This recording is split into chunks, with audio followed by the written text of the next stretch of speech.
So DecisionDx-Melanoma helps me find high-risk patients who otherwise would be missed. So as a Mohs surgeon, I don't do sentinel lymph node biopsy. In the olden days of this stuff, before sentinel node got accepted as the standard of care, even if you had a deeply invasive melanoma, the Mohs surgeons or the derm surgeons were doing these wide excisions and your reconstructive surgery. Now what happens is the patients who have deeper disease, who we know have more significant potential disease, they get sent on to plastics or surg-onc. The group that's left with dermatology, as the core sort of group of doctors following these patients, we're seeing the melanomas that are the thinner melanomas. So anything from in situ, which is a 0, stage 0 Breslow depth, to that 1 millimeter Breslow depth cutoff.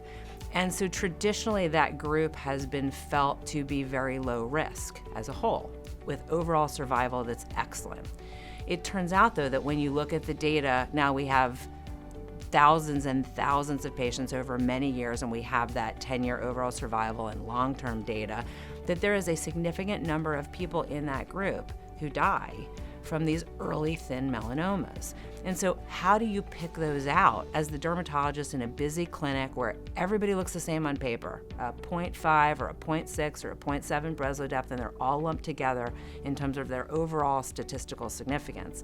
Well, now this test, this DX diagnosis melanoma test, will pick up those people out of that big group who really are at high risk.